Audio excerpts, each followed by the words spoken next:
Hello friends, welcome to Math Easy. आज हम सीखने वाले हैं लीनियर इक्वेशन। तो चलिए वीडियो को स्टार्ट करते हैं।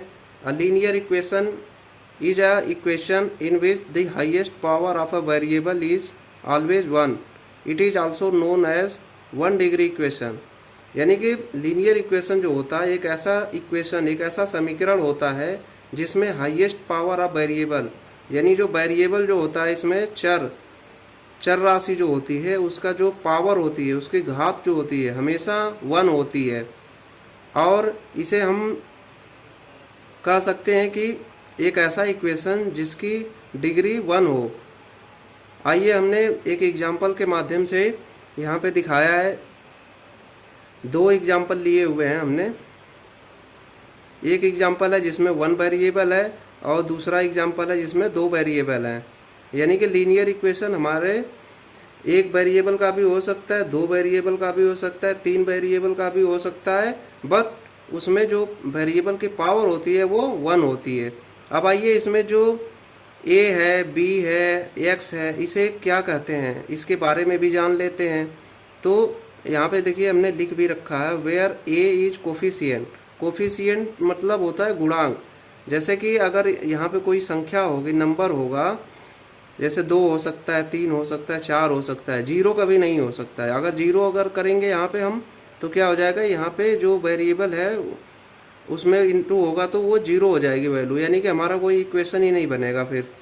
और b जो है यहाँ पे कांस्टेंट है, यानी कि अगर कोई नंबर होगा, अगर वो अकेले होगा तो वो कांस्टेंट कहा जाएगा। अगर वो नंबर किसी वेरिएबल के साथ में मल्टीप्लाई में होगा तो उसे हम कोफिशिएंट कहेंगे। देखिए यहाँ पे a कोफिशिएंट है, इसमें b कांस्टेंट है। अब इसमें देखेंगे तो एक a भी कोफिशिएंट है, b भी कोफिशिएंट है, यहाँ पे c कांस्टेंट है। और देखिए a की वैल्यू जो है वहाँ पे नॉट इक्वल टू जीरो है और यहाँ पे b की वैल्यू भी नॉट इक्वल टू जीरो होगी। ठीक है, अब चलिए ये तो रहा हमारा लीनियर इक्वेशन। अब चलिए सीखते हैं solution of a linear equation in two variables. देखिए अगर एक वेरिएबल का होगा तो यहाँ से तो डायरेक्ट हम ऐसा ही निकाल लेंगे, इसे b को इस साइड में कर लेंगे और a को यहाँ से डिवाइड कर देंगे, x की वैल्यू आ जाएगी माइनस बी बाई ए। अगर वेरिएबल ज़्यादा हो, 2 हो, 3 हो, तो उसे निकालने के लिए क्या करते हैं, तो उसके निकालने के लिए मेथड होते हैं। तो हमारे पास 3 मेथड हैं बेसिकली। एक मेथड है मेथड ऑफ सब्स्टिट्यूशन यानी कि प्रतिस्थापन विधि, दूसरा है मेथड ऑफ एलिमिनेशन यानी विलोपन विधि, और तीसरा होता है क्रॉस मल्टीप्लिकेशन मेथड। तो चलिए हम स्टेप बाय स्टेप सीखते हैं। सो सबसे पहले हम सीखेंगे मेथड ऑफ सब्स्टिट्यूशन यानी प्रतिस्थापन विधि कैसे करते हैं। तो हमने दो इक्वेशन लिया हुआ है, प्रतिस्थापन विधि से हम इन दोनों इक्वेशन को सॉल्व करके आपको बताएंगे कैसे सीखते हैं। तो सबसे पहले एक इक्वेशन ले लिया 2x plus 3y plus 4 equal to 0, ये इक्वेशन 1 हो गया। x plus 2y plus 3 equal to 0, ये हो गया इक्वेशन हमारा 2। अब आइए सोल्यूशन करते हैं। तो प्रतिस्थापन विधि में क्या होता है कि जैसे इसमें दो वेरिएबल हैं तो क्या करेंगे हम, एक वेरिएबल की वैल्यू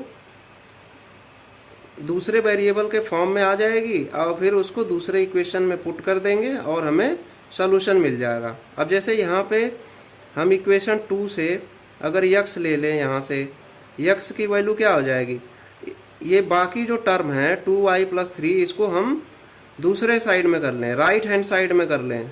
अब देखिए इक्वेशन में एक महत्वपूर्ण टॉपिक है, पॉइंट है, ध्यान देने वाली बात है आपको कि जो ये इक्वल साइन है इसके जो इधर का जीरो लिखा हुआ इसे हम बोलते हैं राइट हैंड साइड यानी दायां पक्ष, और इक्वल के लेफ्ट हैंड साइड को हम बायां पक्ष बोलते हैं।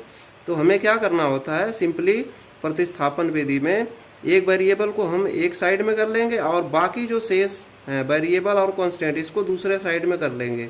अब ये दूसरे की वैल्यू हो जाएगी इस वेरिएबल की, तो x की वैल्यू क्या हो जाएगी, इक्वल टू के इधर करेंगे इसे राइट हैंड साइड में तो माइनस 2y माइनस 3। अब इस वैल्यू को हम पुट करेंगे इक्वेशन 1 में। अब आइए देखिए इक्वेशन 1 में जब पुट करेंगे तो 2 और ब्रैकेट में minus 2y minus 3 plus 3y plus 4 equal to 0। अब इसे सिंप्लीफाई कर लेंगे तो 2 का मल्टीप्लाई करेंगे -4y -6 plus 3y plus 4 equal to 0। -2 minus, अब यहाँ से y की वैल्यू जो हो जाएगी -2 हो जाएगी। अब क्या करेंगे, put y equal to -2 in equation 1। अब इक्वेशन 1 में y की वैल्यू पुट कर देंगे तो हमें x की वैल्यू आ जाएगी। अब देखिए पुट कर दिया हमने, 2x प्लस 3 ब्रैकेट में -2 प्लस 4 इक्वल टू 0। अब 2x minus 6 plus 4 equal to 0, x equal to 1 हो गया। देखिए यहाँ से क्या हो जाएगा, -6 है, 4 है तो -2 हो जाएगा। 2 को -2 इधर जाएगा राइट हैंड साइड में तो प्लस साइन के साथ हो जाएगा, फिर 2 से कट जाएगा तो x इक्वल टू 1 हो जाएगी। इस तरीके से हमारे y की वैल्यू -2, x की वैल्यू 1 हो जाएगी। अब आइए मेथड ऑफ एलिमिनेशन।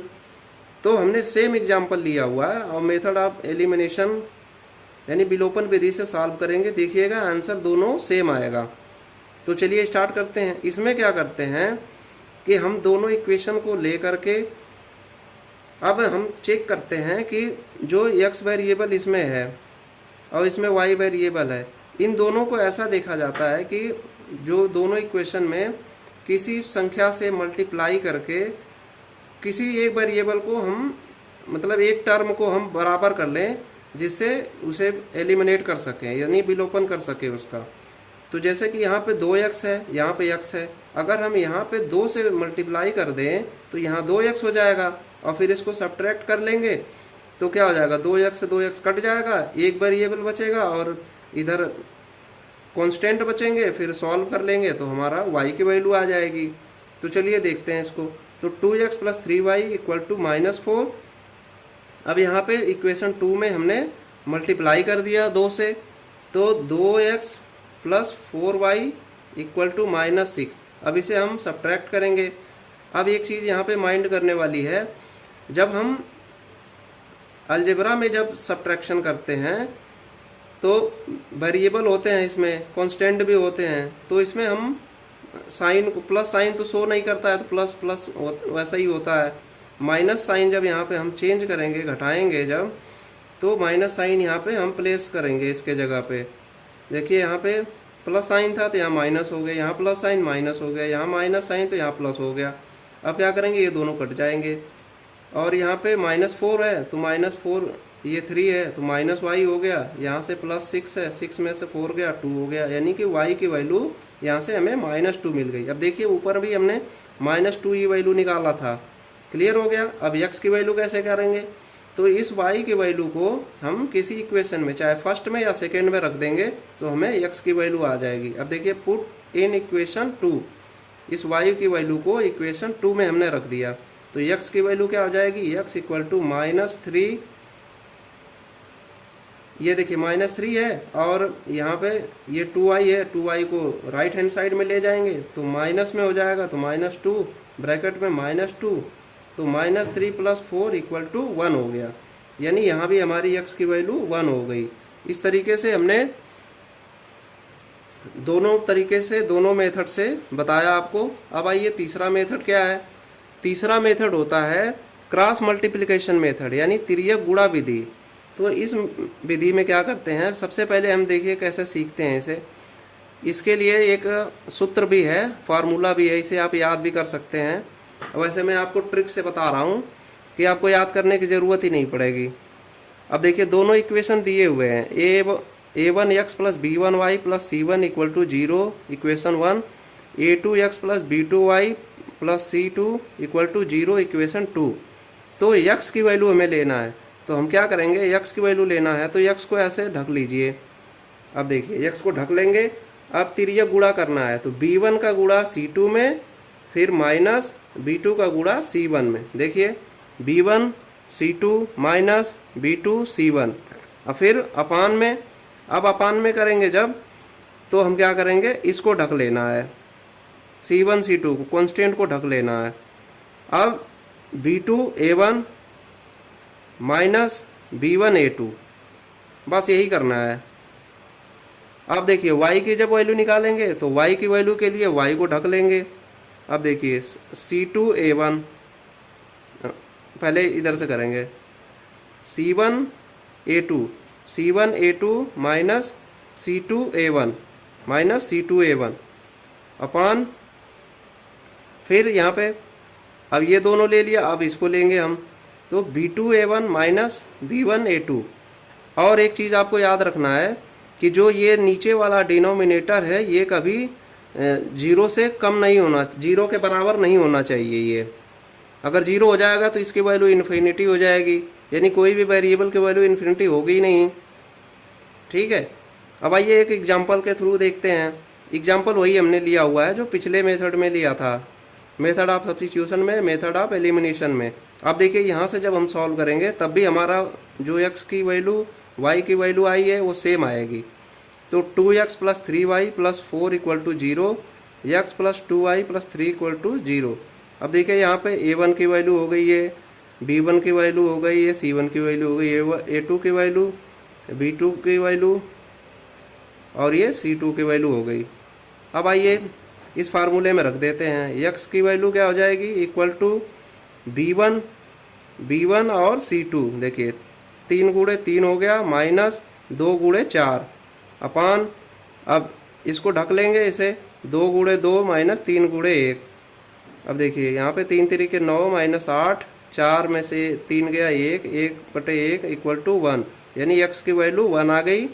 अब y की वैल्यू देखेंगे तो y की वैल्यू के लिए क्या करना है, y की वैल्यू के लिए 4 इंटू 1, देखिए C1 into A1, C1 into